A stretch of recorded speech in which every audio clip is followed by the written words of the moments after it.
Okay, अगले शनिवार, मैंने कहा और फोन रख दिया।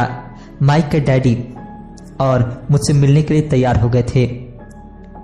शनिवार की सुबह 7:30 बजे मैंने शहर के दूसरे हिस्से में जाने के लिए बस पकड़ी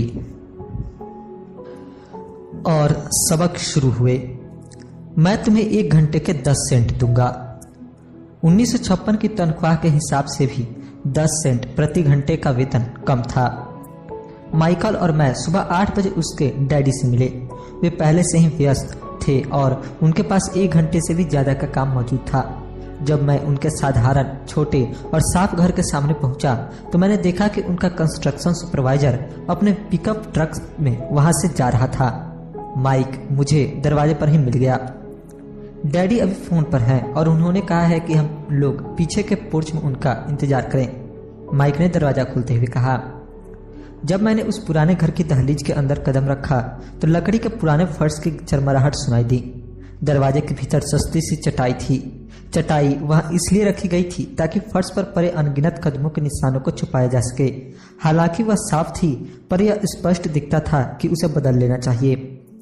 जब मैं संकरे लिविंग रूम में घुसा तो मेरा दम घुटने लगा था। वहां पुराने फर्नीचर की बू आ रही थी और निश्चित रूप से उस फर्नीचर को संग्रहालय में होना चाहिए था। सोफे पर 2 महिलाएं बैठी थी जिनकी उम्र मेरी माँ से थोड़ी ज्यादा होंगी। महिलाओं के सामने एक पुरुष मजदूरों के कपड़ों में बैठा हुआ था। उसने खाकी पैंट और खाकी शर्ट पहन रखा था। हालांकि कपड़े साफ और प्रेस किए थे, परंतु उनमें स्टार्च नहीं किया गया था। उस आदमी की उम्र मेरे डैडी से लगभग 10 साल ज्यादा होगी, शायद 45 साल। जब मैं और माइक उनके पास से गुजरते हुए किचन की तरफ गए जहां से पोर्च का रास्ता था तो वे मुस्कुराए। मैं भी जवाब में शर्माकर मुस्कुरा दिया। ये लोग कौन है? मैंने पूछा। अरे, ये लोग डैडी के लिए काम करते हैं।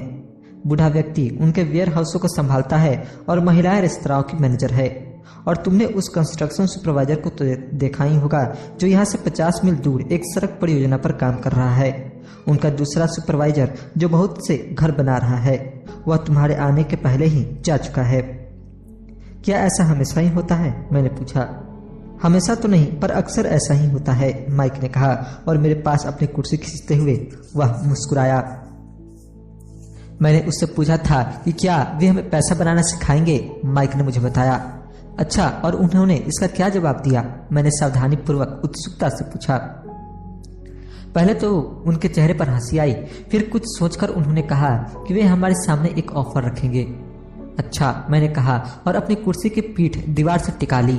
मैं वहां कुर्सी के पिछले 2 पैरों के सहारे टिका बैठा रहा। माइक ने भी ऐसा ही किया। क्या तुम्हें पता है कि वे कौन सा ऑफर देने वाले हैं? मैंने पूछा। नहीं, पर हमें जल्द ही इसका पता चल जाएगा। अचानक माइक के डैडी उस पुराने दरवाजे से घुसकर पोर्च में दाखिल हुए।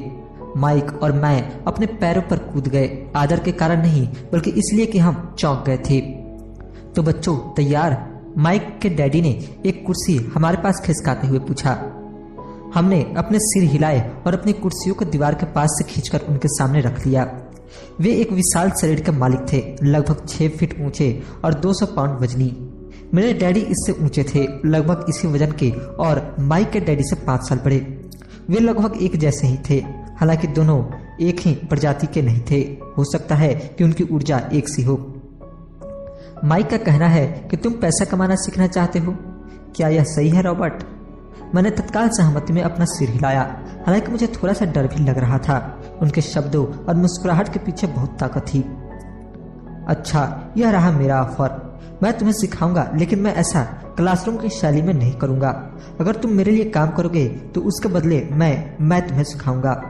तुम मेरे लिए काम नहीं करोगे तो मैं तुम्हें नहीं सिखाऊंगा। अगर तुम काम करते हो तो मैं तुम्हें ज्यादा तेजी से सिखा सकता हूँ, और अगर तुम सिर्फ बैठकर मेरी बातें सुनते हो जैसा कि तुम लोग स्कूल में करते हो तो इससे मेरा समय बर्बाद होगा। यह मेरा ऑफर है, इसे या तो मान लो या फिर वापस लौट जाओ। क्या मैं आपसे पहले एक सवाल कर सकता हूँ? मैंने पूछा।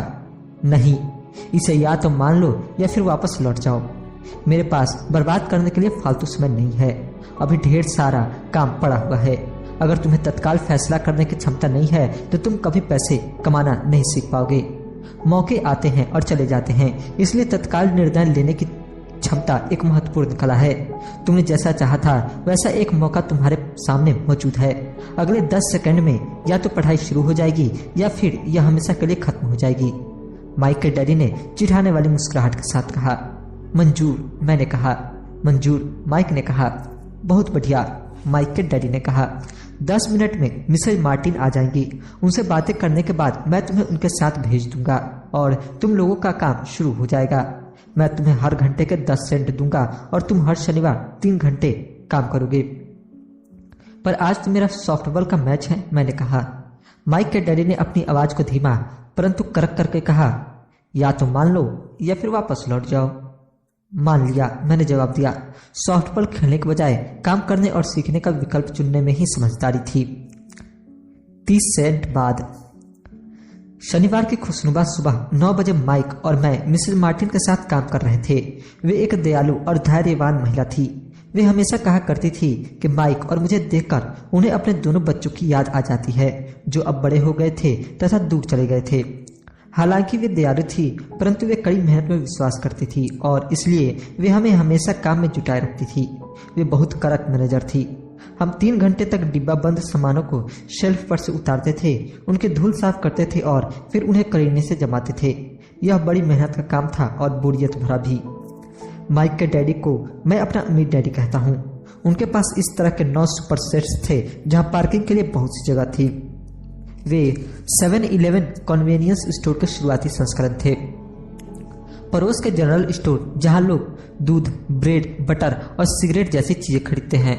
समस्या यह थी कि हवाई में एयर कंडीशनिंग नहीं थी और गर्मी के कारण स्टोर्स अपना दरवाजा बंद नहीं कर सकते थे। स्टोर के दोनों ओर दरवाजों को पूरा खुला रखा जाता था ताकि सड़क और पार्किंग